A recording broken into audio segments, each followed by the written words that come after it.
Good evening students, chemistry point YouTube channel में आपका welcome है। स्टूडेंट्स, आज हम जो टॉपिक क्लियर करेंगे इसका नाम है सूत्र निर्माण। यानी यौगिकों का जब हमें नाम ज्ञात हो, जैसे कि अमोनियम क्लोराइड, तो इसका फॉर्मूला क्या होगा। तो नाम के आधार पर यौगिकों का सूत्र किस प्रकार लिखा जाता है, आज के इस लेक्चर में हम इस बात को क्लियर करेंगे। लेकिन स्टूडेंट्स, मैं आपको बता दूं, यौगिकों का सूत्र निर्माण करने के लिए हमें मूलकों का ज्ञान होना आवश्यक है कि जो मूलक हैं उनके कौन कौन से टाइप होते हैं, अम्लीय मूलक कौन से हैं, क्षारीय मूलक कौन से हैं, यानी ऋण मूलक कौन से हैं, धन मूलक कौन से हैं, उनके क्या फॉर्मूला हैं, उन पर आवेश की मात्रा कितनी है। ये सब बातें जो हैं यौगिकों के सूत्र बनाने के लिए हमें पता होनी चाहिए। तो इस पर मैंने एक लेक्चर दिया था जिसका जो लिंक है वो आपको डिस्क्रिप्शन बॉक्स में मिल जाएगा।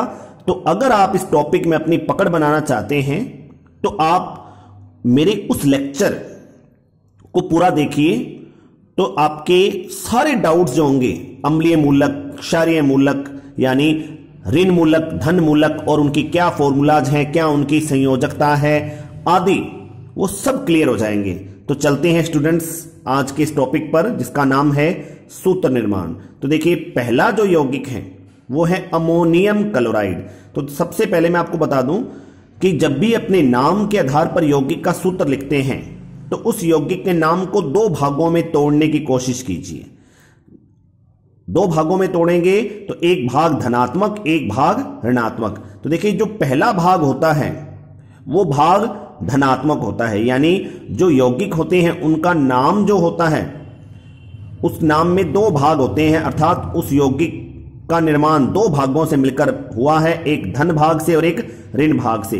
तो यदि देखिए, इस अमोनियम क्लोराइड को मैं यहां से इस प्रकार ब्रेक कर देता हूं तो इसके दो भाग मिलते हैं मुझे, एक अमोनियम, एक क्लोराइड। और अमोनियम जो है ये एक धन मूलक होता है, यानी क्षारीय मूलक NH4 पॉजिटिव, और जो क्लोराइड है ये होता है Cl नेगेटिव।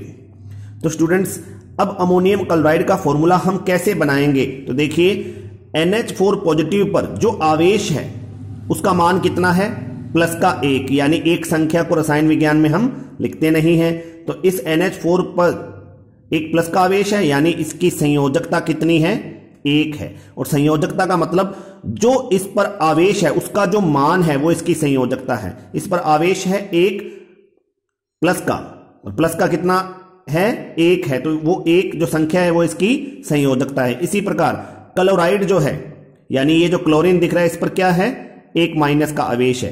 तो जो माइनस कितना है, 1 है, वो इसकी क्या है, संयोजकता है।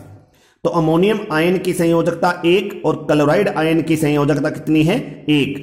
और हम क्या करते हैं, जब ऋण मूलक और धन मूलक को जोड़कर यौगिक का सूत्र बनाते हैं तो उनकी संयोजकताओं का क्या करते हैं, तिरछा गुणा कर देते हैं। तो देखिए, NH4 पॉजिटिव की संख्या 1 रहेगी और Cl नेगेटिव की संख्या 1 रहेगी, अर्थात इनका जो फॉर्मूला बनेगा अमोनियम क्लोराइड का वो क्या बनेगा, NH4Cl। अब हम दूसरे एग्जाम्पल पर चलते हैं जो है बेरियम सल्फेट। देखिए स्टूडेंट्स, इस यौगिक के नाम को भी दो भागों में तोड़ लिया। तो बेरियम जो मूलक होता है वो धन मूलक है Ba2 पॉजिटिव, और सल्फेट जो है वो एक ऋण मूलक है SO4 नेगेटिव। तो अब हम इन आयनों की संयोजकता को लिखते हैं। इसकी संयोजकता है 2, इसकी है 2। और जब अम्लीय और क्षारीय, ये अम्लीय है और ये क्षारीय है, सल्फेट अम्लीय मूलक है और बेरियम क्या है, क्षारीय मूलक। जब अम्लीय और क्षारीय मूलकों की संयोजकता का मान एक जैसा आता है तो हम उनका सरल अनुपात लिखते हैं। जैसे यहां ये संख्या 2 है, ये भी 2 है, तो इनका सरल अनुपात क्या आ जाएगा, संयोजकता का 1:1 आ जाएगा। तो अब हम इसे 2 को काट देते हैं और जो इनके सरल अनुपात वाली संख्या है इनका आपस में इनका तिरछा गुणा कर देते हैं, जिससे हमें बेरियम सल्फेट का जो फॉर्मूला मिलेगा वो क्या मिलेगा, BaSO4। अब हम थर्ड पे चलते हैं जो है एल्यूमिनियम सल्फेट। तो स्टूडेंट्स, इस यौगिक के नाम को भी दो भागों में तोड़ा, एल्यूमिनियम जो है वो धन मूलक है Al3 पॉजिटिव, और सल्फेट जैसा ऊपर मैंने लिखा था, देखिए सल्फेट क्या है SO4 2 नेगेटिव, ये एक ऋण मूलक है, अम्लीय मूलक। तो एल्यूमिनियम आयन पर प्लस का आवेश जो है उसका मान कितना है 3, यानी इसकी संयोजकता है 3, और सल्फेट जो है इस पर माइनस का आवेश जो है उसकी संख्या कितनी है 2, यानी इसकी संयोजकता है 2। अब इनको तिरछा गुणा करेंगे तो एल्यूमिनियम जो होंगे वो 2 होंगे और सल्फेट कितने होंगे 3, और इसको इस प्रकार से लिखेंगे होल 3। तो Al2SO4 की होल 3, ये किसका फॉर्मूला हो गया स्टूडेंट्स, एल्यूमिनियम सल्फेट का। अब हम आगे बढ़ते हैं पोटेशियम नाइट्रेट के फॉर्मूले पर। तो पोटेशियम नाइट्रेट का फॉर्मूला कैसे बनेगा, तो पोटेशियम जो आयन है वो है K पॉजिटिव, और नाइट्रेट जो आयन होता है वो होता है NO3 नेगेटिव। तो देखिए इस पर आवेश प्लस का 1 यानी इसकी संयोजकता 1, और इस पर है माइनस का 1 यानी इसकी संयोजकता 1, और इनकी जो संयोजकता है उनको तिरछा गुणा कर दिया, तो ये पोटेशियम नाइट्रेट का ये फॉर्मूला बन गया स्टूडेंट्स। अब पांचवा जो यौगिक है वो देखते हैं जिंक कार्बोनेट। जिंक जो है वो कौन सा आयन है, धन मूलक या धन आयन बोलते हैं, Zn2 पॉजिटिव, ये क्षारीय मूलक। और कार्बोनेट जो है ये है एक अम्लीय मूलक CO3 2 नेगेटिव। तो इसकी संयोजकता 2, इसकी भी 2, और इसको सरल रूप में क्या लिखेंगे 1:1 के रूप में, ये संख्या 1 और ये 1। तो इनको आपस में हम क्या करें, तिरछा गुणा कर दें। तो जिंक की संयोजकता और कार्बोनेट की संयोजकता को क्या किया, तिरछा गुणा कर दिया उनकी सरल अनुपात वाली संख्या को। तो जिससे हमें जिंक कार्बोनेट का फॉर्मूला क्या मिलेगा, ZnCO3 मिलेगा। अब हम आगे बढ़ते हैं कैल्शियम एसीटेट के फॉर्मूले पर। कैल्शियम एसीटेट, तो इस नाम को 2 भागों में हम तोड़ लेते हैं। तो कैल्शियम आयन होता है Ca2 पॉजिटिव, और एसीटेट जो आयन है वो है CH3COO नेगेटिव। तो देखिए कैल्शियम आयन जो है उस पर प्लस का आवेश जो है उसका मान कितना है 2, और एसीटेट जो है उस पर माइनस जो आवेश है उसका मान कितना है 1।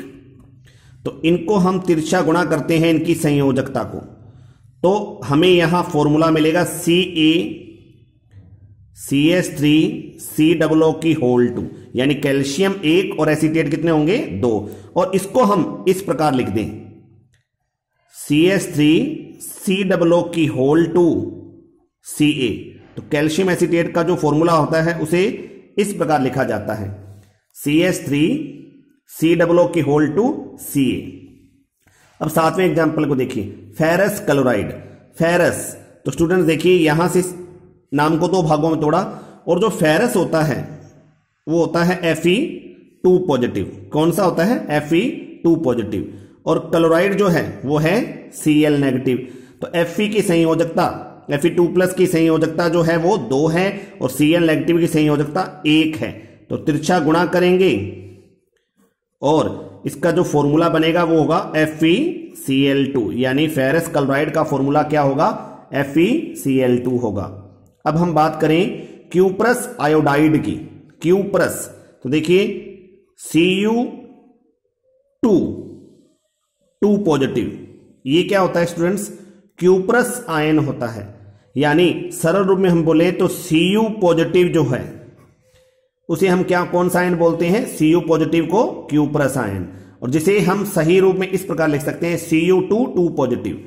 Cu2 पॉजिटिव कौन सा आयन होता है, क्यूप्रस, और आयोडाइड जो है वो है I माइनस। तो देखिए Cu2 पॉजिटिव और I माइनस। अब इन दोनों पर मिलाकर कितना आवेश है, 2 प्लस का, तो हम कहेंगे एक कॉपर परमाणु पर आवेश कितना आएगा, प्लस का 1। तो अगर मैं इसको सरल रूप में लिख देता हूं तो एक कॉपर परमाणु पर 1 प्लस का आवेश, और ये जो आयोडाइड है इस पर माइनस का 1। तो इन दोनों की संयोजकता क्या है, 1 है। तो इनको इस प्रकार हम तिरछा गुणा करके इसका फॉर्मूला क्या बनाएंगे, Cui, लेकिन हम Cu जो +1 आयन होता है यानी क्यूप्रस आयन, उसे हम इस प्रकार लिखते हैं Cu2 2 पॉजिटिव के रूप में। तो इस हिसाब से इसका जो फॉर्मूला बनेगा वो बनेगा Cu2I2। तो Q प्लस आयोडाइड का जो सही फॉर्मूला है वो है Cu2I2, जिसे हम मूलानुपाती सूत्र के रूप में Cui लिख देते हैं। अब हम आगे बढ़ते हैं, 9वें एग्जाम्पल की ओर चलते हैं। जो 9वां एग्जाम्पल है वो है मर्क्यूरिक क्लोराइड। कौन सा है स्टूडेंट्स? Mercuric chloride. तो देखिए मर्क्यूरिक आयन कौन सा होता है? Hg2 positive. Hg2 पॉजिटिव को कौन सा आयन बोलते हैं? Mercuric ion. और साथ में क्या है? क्लोराइड। तो मर्क्यूरिक के साथ क्लोराइड। तो मर्क्यूरिक की संयोजकता 2 क्लोराइड की एक तिरछा गुणा किया, फॉर्मूला क्या मिलेगा? HgCl2। तो मर्क्यूरिक क्लोराइड का फॉर्मूला हो जाएगा HgCl2। उसके बाद बात करें पोटेशियम फेरोसाइनाइड। तो पोटेशियम आयन K पॉजिटिव और फेरोसाइनाइड FeCN6 4 नेगेटिव, इस आयन को बोला जाता है फेरोसाइनाइड। तो देखिए पोटेशियम आयन की संयोजकता है 1 और इसकी संयोजकता कितनी है? 4 है। इनको आपस में तिरछा गुणा करके इस यौगिक का फॉर्मूला क्या बनाएंगे? K4FeCN6। K4FeCN6 ये पोटेशियम फेरोसाइनाइड का फॉर्मूला है।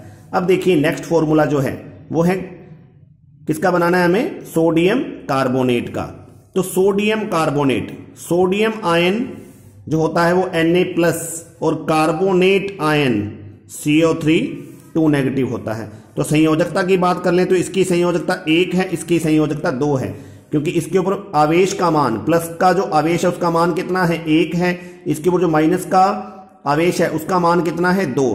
तो जो आवेशों का मान होता है वही इनकी संयोजकता होती है। तो इनकी संयोजकता को आपस में तिरछा गुणा करते हैं ताकि ये जो आवेश हैं इनका मान क्या हो जाए? बराबर हो जाए। तो यौगिक का जो सूत्र निकल कर आएगा सोडियम कार्बोनेट का वो क्या होगा? Na2CO3।